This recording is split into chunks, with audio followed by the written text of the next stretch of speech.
Hello everyone, welcome to Progress with Prachi. I'm Prachi Soni. I'm a defense aspirant and I'm currently preparing for my exams like CDS, CAPF and AFCAT. And I have started. I am also working as a teacher in a school where I teach geography of class 11th and 12th. You can watch the videos on my profile. आप देख सकते हैं, playlist वगैरह बना हुआ है. So if you want to see geography videos आप वहाँ से देख सकते हैं. From today I am planning to start a new series. ये कुछ टॉपिक्स, बहुत small topics, social issues, current affairs, कुछ भी जनरल शॉर्ट टॉपिक्स होंगे. एक्चुअली मैंने ऐसे राइटिंग टॉपिक्स कहते हैं, मैंने इन पे ऐसे लिखा हुआ है. So I would like to discuss on these. 5 से 10 मिनट की ज़्यादा ये वीडियोज़ नहीं होगी क्योंकि आज पहला वीडियो है. That is why am describing all this. From the upcoming videos there would be no time waste for you, that I promise. So कुछ चीज़ें मैं, क्योंकि this is the first time I am coming for this series, तो मैं पहले ही clear कर देना चाहती हूँ. फर्स्ट थिंग इज़, ये मैंने कहीं ना कहीं से ढूंढा है. There is a great probability कि हो सकता है ऐसा, I am also human being, कि मैंने कुछ जो डेटा है वो गलत नोट कर लिया हो, गलत मेरे से मिसअंडरस्टैंडिंग हो गई हो. तो अगर आपको सही डेटा पता है तो आप प्लीज़ मुझे कमेंट सेक्शन में लिख कर बता सकते हैं. सेकेंड थिंग, ये मेरे ओपिनियंस और मेरे व्यूज़ हैं, किसी भी चीज़ से बायस नहीं है. मैं कोशिश करूँगी कि मैं आपको बहुत न्यूट्रल ओपिनियन दूँ हर चीज़ का, not in the favour of government और not against the government. So if you like the series आप लाइक कर सकते हैं और आप कुछ सजेशन देना चाहें तो आप दे सकते हैं. So let's start. I'm also growing, or I'm a human being. I'm bound to make mistakes. I would accept all the mistakes I will do, but cooperation from your side would be highly recommended. अगर आप कुछ suggestion देना है so please, every suggestion is welcome. Thank you. So let's start with today's topic. आज हम discuss करेंगे one nation one election.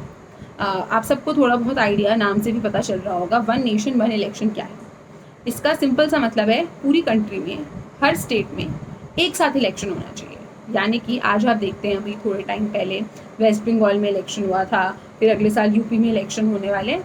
तो इसका मतलब क्या है, जो स्टेट्स हैं हमारी कंट्री की, यहाँ पे हर पॉइंट ऑफ टाइम पे कहीं ना हर साल आप देखेंगे कुछ ना कुछ 3-4 स्टेट ऐसी होती हैं जिनमें इलेक्शन हो रहा होता है. सो हमने, हमारे ऑनरेबल प्राइम मिनिस्टर ने 26 नवंबर कॉन्स्टिट्यूशन डे वाले दिन ये बात बोली थी कि वन नेशन वन इलेक्शन सिर्फ एक डिबेट का मुद्दा नहीं है. यानी कि it is not just a topic जिस पर डिबेट होना चाहिए, बट ये आज की डेट में इंडिया की नीड हो गई है. इसकी वजह से हर किसी के, एवरीवन्स ब्रेन बॉक्स, यानी कि हम सबके दिमाग में एक आइडिया आया कि सिंगल इलेक्शन जैसा कॉन्सेप्ट हो सकता है, यानी कि एक ही बार इलेक्शन हो सकते हैं. क्योंकि voters list saying that multiple election hinders development. ये बोल रहे हैं कि जो इतने सारे हम वोटर्स बनाते हैं, वोटर्स को कंटिन्यूसली अलग अलग टाइम पे इलेक्शंस होते हैं, इसकी वजह से जो हमारी डेवलपमेंट है वो हिंडर करती है. डेवलपमेंट कैसे हिंडर करती है वो भी हम देखेंगे. इलेक्शंस जो हैं इंडिया में सबसे एक्सपेंसिव इलेक्शंस है वर्ल्ड में. यानी कि हमारी दुनिया में सबसे ज़्यादा खर्चा करते हैं अपने इलेक्शंस पे. आपको तो पता ही है, alcohol, car, bikes, money, sweet dish and what not. आपको ये सारी चीज़ें, आपके अगर आसपास इलेक्शन हो रहे हैं तो आपको ये सब कुछ देखने के लिए मिल जाएगा. नो मैटर कौन सी पार्टी है, चाहे वो बीजेपी हो चाहे वो कांग्रेस हो, everybody is using the same tactics because these tactics are what we want. Before starting this, सबसे पहली ज़रूरी चीज़ मैं आपको बहुत अच्छे से क्लियर कर दूँ. आप किसी भी सरकार पे सवाल उठाने से पहले खुद पर सवाल उठाइए. क्यों? क्योंकि सरकार वही आती है जो आप डिमांड करते हो. मोदी अपने आप प्राइम मिनिस्टर नहीं बने हैं, आपने वोट किया उनको. मनमोहन जी को वोट किया गया था. तो जिस तरह की डिमांड होती है, सप्लाई भी उसी तरह की होती है. आप मांगोगे कुछ और मिलेगा कुछ और, ऐसा नहीं हो. आप कल से हॉस्पिटल्स डिमांड करना शुरू कर जो, आगे आने वाली सरकार आपको हॉस्पिटल्स देगी. आप मंदिर की डिमांड करोगे, मंदिर मिलेगा. सो आप जो डिमांड करोगे आपको वही मिलेगा. डिमांड और सप्लाई में बैलेंस हो. सो मल्टीपल इलेक्शंस हमारी डेवलपमेंट को हिंडर करते हैं. इसके साथ साथ बहुत सारा पैसा और ब्यूरोक्रेटिक एफर्ट्स, यानी कि IAS, IPS, teaching staff, government staff की जो ड्यूटी लगती है, ये सारी चीज़ों का वेस्ट होता है. इंडिया में जो इलेक्शन सिस्टम है वो 3 टियर सिस्टम है. यानी कि लोकल लेवल, स्टेट लेवल और सेंट्रल लेवल पे इलेक्शन होते हैं. आपको पता होगा कि जो लोकल लेवल पे जो पंचायत इलेक्शन होती है वो स्टेट इलेक्शन कमीशन कंडक्ट करती है, और जो सेंट्रल और स्टेट इलेक्शन होते हैं वो आपकी सेंट्रल इलेक्शन कमीशन कंडक्ट करती है.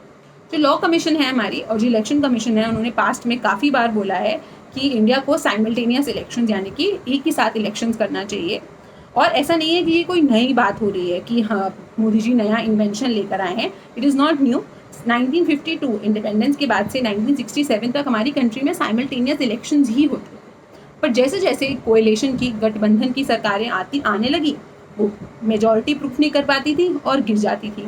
फिर गवर्नमेंट का जो शॉर्ट स्पैन था, वॉर्स की वजह से, इन सारी चीज़ों की वजह से जो हमारा ये जो कंटिन्यूस साइमल्टेनियस इलेक्शंस का सीरीज चल रहा था वो ब्रेक हो गया। इमरजेंसीज और डिसोल्यूशन ऑफ असेंबली, टाइम से पहले ही असेंबली का ख़त्म हो जाने की वजह से हमारा ये जो स्ट्रक्चर था ये खराब हो गया। कुछ चैलेंजेस जो आज के सिस्टम में हैं, मतलब आज का सिस्टम यानी कि जिसमें अलग अलग टाइम पीरियड पे इलेक्शंस होते हैं।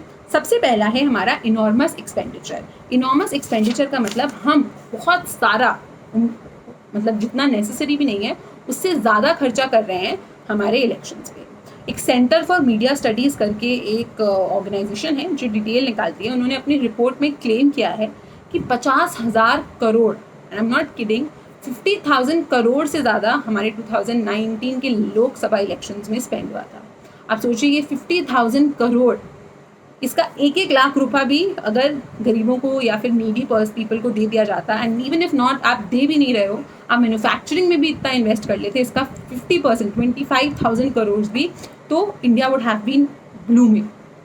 और ये तो सिर्फ एक इलेक्शन की बात है, हमने इतने सारे इलेक्शन कर लिए and the amount is just increasing. Inflation भी एक इसके पीछे कारण है। इन्फ्लेशन, पैसे की जो वैल्यू है वो बढ़ती जा रही है, so that is also one reason. But increasing cost expenditure is a major problem. हमारी जो कंट्री, सेकेंड थिंग इज, हमारी कंट्री हमेशा इलेक्शन मोड में रहती है। इलेक्शन मोड में रहती है का मतलब कभी ना कभी किसी ना किसी का इलेक्शन होता रहता है। 28 स्टेट्स हैं, 8 यूनियन टेरिटरीज हैं हमारी कंट्री में। कभी ना कहीं कुछ ना कुछ आपको हर साल, आप चेक कर सकते हो, हर साल मिनिमम 3 स्टेट्स तो इलेक्शन में होती ही होती। और जो सेंटर में है उसको इलेक्शन में भी पावर में आना है, इलेक्शन जो सेंटर में नहीं है उसको अपना, हर जगह पे इलेक्शन मोड ऑन रहता है। अभी सेंटर में अगर मान लो मैं कल को प्राइम मिनिस्टर बन जाती हूँ, मैं चाहती हूँ कि जो यूपी के इलेक्शन हो रहे हैं मैं उसमें भी मेरी सरकार आनी चाहिए बीजेपी की, तो मैं काम धंधा अपना छोड़कर पहले इलेक्शन पे फोकस करूँगी। सो इसकी वजह से क्या होता है, ध्यान जो हमारा जहाँ होना चाहिए वहाँ नहीं होता है। See, third is your inefficiency of bureaucracy. Bureaucracy यानी कि अब यूपी में टीचर्स की 2-3 दिन ड्यूटी लग जाती है इलेक्शन। IAS, IPS, इन सबको, ऑफिसर्स, पुलिस, सब लोग इलेक्शन ड्यूटी में लग जाते हैं। कुछ क्राइम हो जाए, कुछ इमरजेंसी हो जाए, सब साइड इलेक्शन ड्यूटी करेंगे सब। और क्योंकि ये अलग अलग टाइम पे अलग अलग जगह पे होती है, सो इसकी वजह से जो हमारी ब्यूरोक्रेसी है उसकी जो एफिशिएंसी है वो मेंटेन नहीं रह पाती, डिफंक्ट हो जाती है। डिफंक्ट का मतलब जो उसको काम एक्चुअली में करना चाहिए वो नहीं कर पाती। D, development projects on standstill, यानी कि जो सरकार डेवलपमेंट प्रोजेक्ट्स, अगर वो आपको आपके लिए फाइनेंशियली स्कूल बनाना चाहती है, आपके लिए पानी, वाटर से अवेलेबिलिटी कराना चाहती है, टेक्नोलॉजी डिजिटलाइजेशन में कुछ इन्वेस्टमेंट करना चाहती है, पर क्या होता है, इलेक्शन में पैसा लग जाता है सारा। इलेक्शन में नहीं लग रहा है अगर पैसा, तो सरकारें इतनी बिजी हैं इलेक्शन कंडक्ट कराने में कि जो बाकी के जो डेवलपमेंट प्रोजेक्ट हैं वो हो नहीं पाते। जैसे ही न्यू रिफॉर्म आता है इलेक्शन आ जाता है और सब लोग इलेक्शन में लग जाते हैं। इन सारी प्रॉब्लम्स को सॉल्व करने का कुछ कुछ प्रॉब्लम्स थी, बहुत सारी और भी हो सकती हैं, I would like to limit it. कुछ सॉल्यूशन क्या हो सकता है कि आप एक सिंगल दिन, सिंगल डे, जैसे कि आपका USA में होता है, उन्होंने day, not just date but day भी फिक्स किया हुआ है कि इस दिन इलेक्शन होगा, तो हम वो भी कर सकते हैं अपनी कंट्री में, थ्रू आउट द कंट्री। और एटलीस्ट हम साइमल्टेनियस इलेक्शन, क्या अगर स्टेट और सेंटर के भी अलग, ज़रूरी नहीं है कि आप स्टेट सेंटर सबका एक साथ करा दो, बट एटलीस्ट सेंटर का अलग और स्टेट्स का एक पर्टिकुलर डे पे आप फिक्स कर सकते हैं। इससे क्या क्या चीज़ें होंगी, 4 पर्पजेज हमारे सेव हो जाएंगे। सबसे पहले तो हमारा टाइम बहुत बचेगा, आपको अलग अलग टाइम पे इलेक्शन के लिए बार बार नहीं जाना पड़ेगा। सरकारों का टाइम बचेगा, जो ये मशीनरी होती है इनको सेव करना, इनका ध्यान रखना, इनकी मेंटेनेंस पे जो पैसा लगता है वो बचेगा। जो पॉलिसीज़ हैं, आप अब सरकार को पता है कि अभी इलेक्शन नहीं है, अब चाहे कुछ हो जाए, इलेक्शन अगले साल नवंबर में ही आए, तो साल भर वो इलेक्शन की जगह और चीज़ों पे फोकस कर पाएगा। एडमिनिस्ट्रेशन और सिक्योरिटी फोकस कर पाएगी डेवलपमेंट पे, यानी कि इलेक्शन में ध्यान न लगाकर नई पॉलिसीज़, अच्छी डेवलपमेंट पॉलिसीज़ या फिर जो एग्जिस्टिंग है उनको भी एटलीस्ट इम्प्लीमेंट कर पाएंगे। और जो हमारी को बार बार सिक्योरिटी फोर्सेस की नीड होती रहती है, कभी कहीं पे, वो भी ख़त्म हो जाएगी। और बहुत सबसे ज़रूरी बात, तो हमारी कॉस्ट बहुत ज़्यादा बच जाएगी। आप 10-10 हज़ार भी अगर सारे state, I am just giving example, 10,000 is nothing.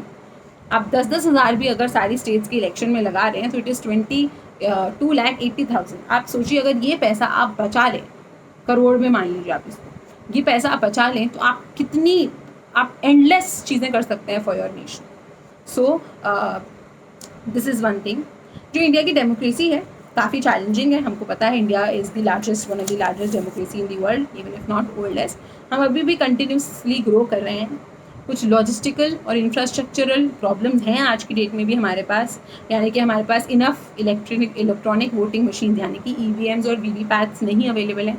अगर हम सब जगह पे एक साथ इलेक्शन कराएंगे तो हमको इनफ EVMs और VVPAT मशीन्स की ज़रूरत है। तो आज की डेट में हमारे पास ये प्रॉब्लम भी है, बट ऐसा नहीं है कि ये प्रॉब्लम अनसॉल्वेबल है, कि इसको हम कभी सॉल्व ही नहीं कर सकते हैं। प्रैक्टिकली देखें तो लॉन्ग रन में हम एक ऐसा मैकेनिज्म डेवलप कर सकते हैं जिससे हम ये प्रॉब्लम सॉल्व करें। कुछ स्कॉलर्स ने पॉइंट आउट किया है कि जो रूलिंग पार्टी होगी ये उसके लिए एडवांटेजेस भी हो सकता है, क्योंकि उनको कम रिसोर्सेज मोबिलाइज करने पड़ेंगे टू दी अदर पार्टी। यानी कि आपको रूलिंग पार्टीज़ के लिए एडवांटेजेस कैसे हो सकता है, आपको बार बार खर्चा नहीं, जैसे आपका यूपी में इलेक्शन है तब आप खर्चा कर रहे हैं, आपका बिहार में इलेक्शन है तब आप अपना पूरा 100%, आपकी लोग, आपकी होम मिनिस्टर, आपका डिफेंस मिनिस्टर सब उस इलेक्शन में लगे हुए हैं।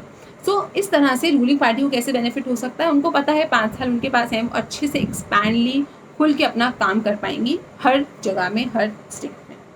दस जो डिबेट है, ऑल्दो ये डिबेट का विषय है, इसको कभी क्लोज नहीं करना चाहिए। सबसे ज़रूरी होता है पॉलिटिकल कंसेंसस। पॉलिटिकल कंसेंसस मतलब क्या सारी स्टेट्स इस चीज़ को करने के लिए अग्री करती हैं या नहीं करती हैं। पर मेरे हिसाब से स्टेट्स शुड अग्री। इसमें थोड़े से प्रॉब्लम आ सकते हैं, जैसे कि हो सकता है कि जब अगर हम शुरू करते हैं by chance if we start this from 2024, तो कुछ ऐसी स्टेट्स होंगी जिनका टाइम पूरा नहीं होगा, या कुछ ऐसी स्टेट्स होंगी जिनका 2023 में टाइम पूरा हो जाएगा। तो हमको कुछ स्टेट्स को एक्सटेंशन और कुछ स्टेट्स को थोड़ा कम टाइम देना पड़ेगा। सो स्टेट्स अगर कोऑपरेट करें तो हम इस सिस्टम को बहुत अच्छे से डेवलप कर सकते हैं। So that's it for today. This was about one nation, one election. आपको कुछ प्रॉब्लम हो, कुछ डाउट हो तो आप मेरा टेलीग्राम चैनल ज्वाइन कर सकते हैं, that is progress with Prachi. और thank you and have a nice day. Please hit the like.